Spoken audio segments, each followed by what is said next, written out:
ಒಂದೂ ಮಾಡಿಲ್ಲ. ನಮ್ಮ ಗುಲ್ಬರ್ಗದಲ್ಲಿ ನಾವು ರೈಲ್ವೆ ಪ್ರಾಜೆಕ್ಟು ಎಕ್ಸ್ಪಾನ್ಷನ್ ಮಾಡಿ ಅಂತ ಹೇಳ್ತೀವಿ, ಅವ್ರು ಮಾಡ್ತಾಯಿಲ್ಲ. ಅದು ಕೆಮಿಕಲ್ ಇಂಡಸ್ಟ್ರಿಗಳಿಗೆ ಜಾಗ ಕೊಟ್ಟು ಕೃಷ್ಣಾ ನದಿಗೆ ಬಿಡ್ತಾ ಇದ್ದಾರೆ. ಜನ ಕುಡಿಯೋಕ್ಕೂ ನೀರು ಅದರಲ್ಲಿಂದ ತೊಂದರೆ ಆಗ್ತಾಯಿದೆ. ಯಾವುದೇ ನೋಡಿ ಯೋಚನೆ ಮಾಡಬೇಕು. ನಾವು ಟೆಕ್ಸ್ಟೈಲ್ ಪಾರ್ಕಿಗೆ ಅಂತ ಮಾಡಿದೆವು ಮತ್ತು ರೈಲ್ವೆ ಪ್ರಾಜೆಕ್ಟ್ ಅಂತ ಮಾಡಿದೆವು. ಈಗ ಮನಸ್ಸು ಬಂದಂತೆ ಇವರೆಲ್ಲ ಆಂಧ್ರದವ್ರಿಗೆ ಇವ್ರಿಗೆ ಕರೆಸಿ ಕೆಮಿಕಲ್ ಒಳಗೆ ಬಿಡ್ತಾ ಇದ್ದಾರೆ.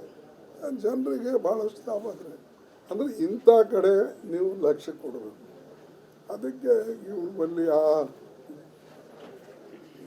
ಇದು ಏನು ಹೇಳ್ತಾರೆ, ಫೋರ್ ಸೈಟೆಡ್ನೆಸ್ ಇಲ್ಲ. ಯಾರ ಹತ್ರ ಫೋರ್ ಸೈಟೆಡ್ನೆಸ್ ಇರ್ತದೋ ಅವರು ದೇಶಕ್ಕಾಗಿ ನಾನು ಏನು ಮಾಡಬೇಕು ಅನ್ನೋದು ಯೋಚನೆ ಮಾಡಿ ಮಾಡ್ತಾರೆ. ಇಲ್ಲಿ ಅಂಥದ್ರ ಬಗ್ಗೆ ಇವ್ರದ್ದು ಯೋಚನೆ ಇಲ್ಲ.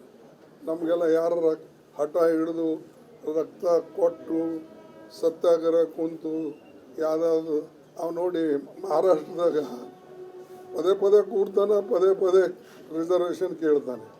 ಅರೆ ನಿಮ್ಮದು ಒಂದು ಹನಿ ರಕ್ತನೂ ಬೀಳಲಿಲ್ಲ, ನೀವು ಯಾರೂ ಬಂದು ಕೇಂದ್ರ ಸರ್ಕಾರ ಮೇಲೆ ಒತ್ತಾಯನೂ ತಂದಿಲ್ಲ, ನಮಗೆ ಮೆಜಾರಿಟಿನೂ ಇರಲಿಲ್ಲ.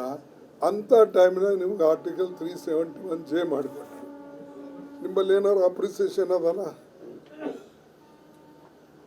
ಹಿಂಗೆ. ಆದರೆ ನಾವು ಮುಂದಿನ ಪೀಳಿಗೆಗಾಗಿ ಇದು ಸಹಾಯ ಆಗಲಿ, ನಾವು ಇರ್ಬೋದು ಹೋಗ್ಬೋದು. ನಮ್ಮ ಮುಂದಿನ ಪೀಳಿಗೆಗಾಗಿ ನಾವು ಇದು ಮಾಡಿಕೊಟ್ರೆ ಎಷ್ಟು ದಿವಸದಿಂದ ಎಲ್ಲರೂ ಕೇಳ್ತಾ ಇದ್ದಾರೆ. ಪ್ರತಿಯೊಂದು ಕಡೆ ಭಾಷಣ ಮಾಡ್ತಿದ್ರು, ಅಸೆಂಬ್ಲಿದಲ್ಲೂ ಎತ್ತಿದ್ರು, ಮತ್ತು ಏನು ಉಪಯೋಗ ಆಗಿಲ್ಲ. ಆದರೆ ಒಂದೇ ಒಂದು ಮಾತನ್ನು ಸೋನಿಯಾ ಗಾಂಧೀಜಿಯವ್ರಿಗೆ ನಾ ಹೇಳಿದ ಮೇಲೆ ಅವ್ರು ಹೇಳಿದ್ರು, ನಮ್ಮಲ್ಲಿ ಮೆಜಾರಿಟಿ ಇಲ್ಲ, ಒಂದು ವೇಳೆಗೆ ನೀವು ಮೆಜಾರಿಟಿ ಮಾಡಿದ್ರೆ ಇದಕ್ಕೆ ನಾನು ಒಪ್ಪಿಗೆ ಕೊಡ್ತೀನಿ ಅಂದರು. ಅದನ್ನು ನಾನು ಎಲ್ಲರಿಗೆ ವಿಶೇಷವಾಗಿ ಮಾತಾಡಿ ಇದು ಮಾಡಿ ಅದು ಯುನಾನಿಮಸ್ಲಿ ಪಾಸ್ ಆಗಂಗೆ ಮಾಡಿದೆ. ಇದು ನಾನು ಯಾರಿಗೆ ನನಗೆ ನೀವು ಮೆಚ್ಚುಗೆ ವ್ಯಕ್ತಪಡಿಸ್ಬೇಕು ಅಂತ ಹೇಳ್ತಾ ಇಲ್ಲ. ಅಂದರೆ ವಿಜಿಲೆಂಟ್ ಆಗಿರ್ಬೇಕು. ನಮ್ಮ ಭಾಗಕ್ಕೆ ಏನು ಬೇಕು ಮತ್ತು ಈ ಭಾಗಕ್ಕೆ ನಾವು ಏನು ಮಾಡಬೇಕು ಅನ್ನೋದು ಪ್ರಧಾನಮಂತ್ರಿಗಳು ಯೋಚನೆ ಮಾಡಬೇಕು. ಎಲ್ಲರೂ ಯಾರಿಗೆ ಅಧಿಕಾರ ಇದೆ ಅವರೆಲ್ಲರೂ ಯೋಚನೆ ಮಾಡಬೇಕು. ನಾವು ಹಿಂದುಳಿದಿದ್ದೇವೆ ಅಂತ ನಾವು ಹೇಳ್ತೇವೆ. ನಮಗೆ ನಮ್ಮ ಮಕ್ಕಳು ನೋಡಿದಾಗ ಎಲ್ಲಕ್ಕಿಂತ ಲಾಸ್ಟ್ ರಿಸಲ್ಟ್ ಬರ್ತದೆ.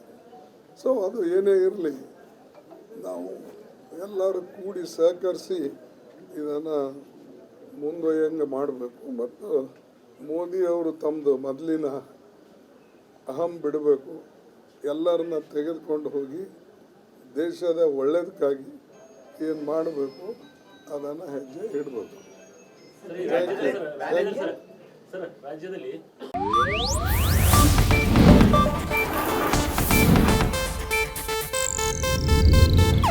ಇದು ಏಷ್ಯಾನೆಟ್ ನ್ಯೂಸ್ ನೆಟ್ವರ್ಕ್ ಪ್ರಸ್ತುತಿ.